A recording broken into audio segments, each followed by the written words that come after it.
want to get there early. No, I want to get there We early. got there 2 minutes before the plane was supposed to leave. Or she got there, because I've been sitting there waiting for her. 2 minutes, and we're like running, literally running. So I said, go ahead. So she stopped and they've been waiting for us. And we were the last people before they shut the door. Really? It's close.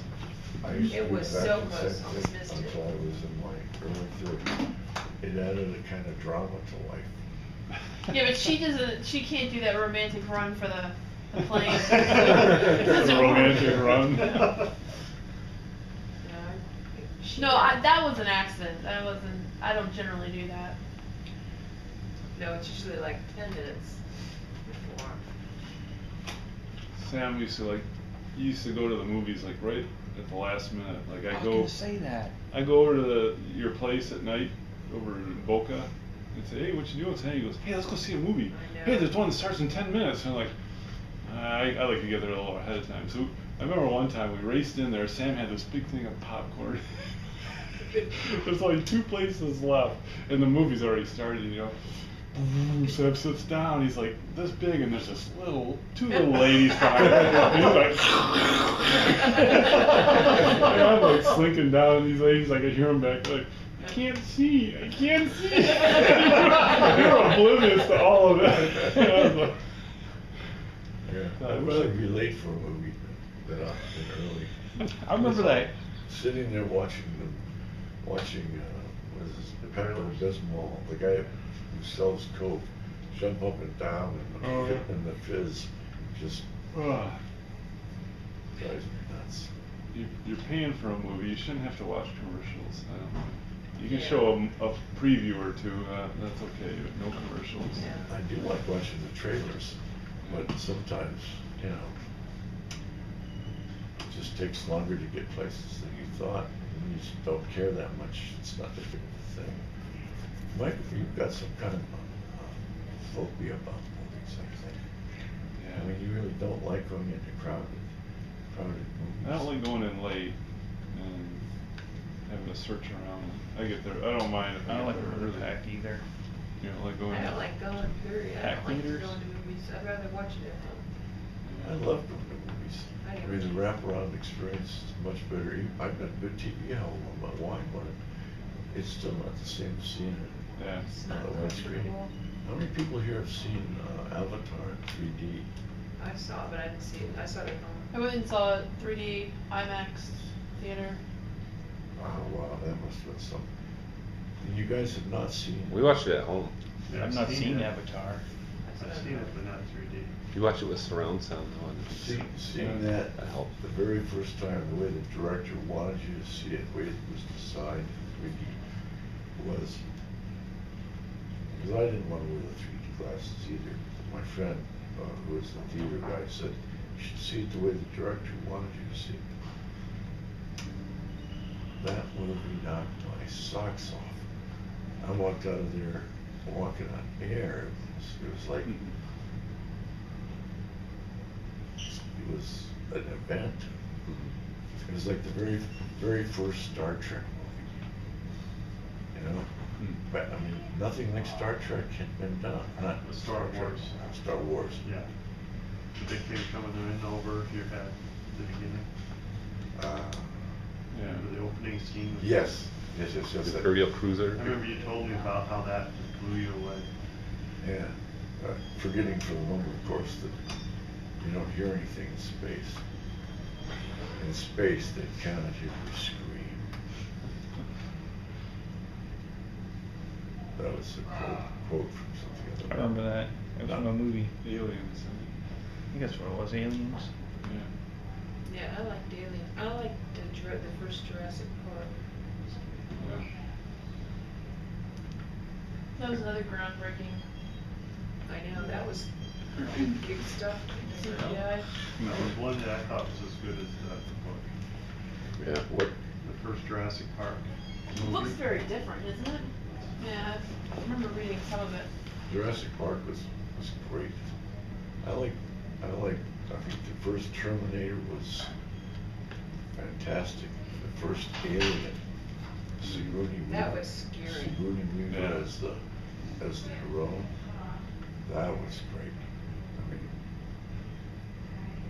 just wonderful, wonderful stuff. Just so many new ideas. The first Shrek. The first what? Shrek. Shrek. Have you never seen Shrek? I saw it. I've tried watching I'm parts not sure of I it. Just, wanna it honor didn't. that with an answer. That seems aghast look. You like to watch Winky Dink too and build bridges for him so he can cross the rivers? What's a winky dink? I don't know, but you just got Remember slammed. Winky Dink? No. There was a show on in the early 50s where it was very popular, where Winky Dink would be I was only 3 here years on old. one side of a stream, and something was about to come and eat him. And the only way he'd get to the other side of the stream is he had to have a bridge. And you had this special plastic that you screwed over Oh, I remember the plastic the stuff. front of your TV, or not. Yeah, I remember And had this special crayon that you could write on, although it didn't have to be this What about crayon. that? It could be magic marker or something. And you would say, now, what do you really need is a bridge? And it would be something like this. So can you draw him a bridge in time to rescue him? So, yeah, we can. So we draw a little bridge, and he run across it. Now, quick, you gotta get rid of the bridge so the monster can't cross. And then everybody would erase that, and then the monster would be. I forgot about that. So I was thinking that might be about your speed. Winky That Dink. sounds fun. You're right. It's Remember not that? You just Plunker got Magic slammed. Planner Froggy? Oh, yeah. You guys remember any of that? They're too young. The That was- Ed Brown, the Ed Brown show. They sold Buster Brown shoes, which I don't know if they even sell Buster Brown shoes. I don't know what they still do, but they do. And the thing was as simple on a tableau as you can imagine. It'd be a table and an old guy that looked like Colonel Sanders with a heavy set with a white suit on and a bit of a beard, very kind looking. And he had his pals. And his pals were a cat, a black cat named Midnight, which whenever it got introduced would just go meow. And some sort of a rat that wouldn't do much except kind of snuffle around and make squeaky noises that I think were dubbed. And one other creature that was the bane of old Ed's existence, and it was a gremlin, you know, a supernatural creature that is fundamentally mischievous, but not evil, just mischievous. And the name of this gremlin was Froggy. Oh, So, yeah. so he would be doing something where somehow he's gotten the mouse in one of those airplanes that you fly around your ceiling fan, you know, and they have a camera on the front showing this terrified rat.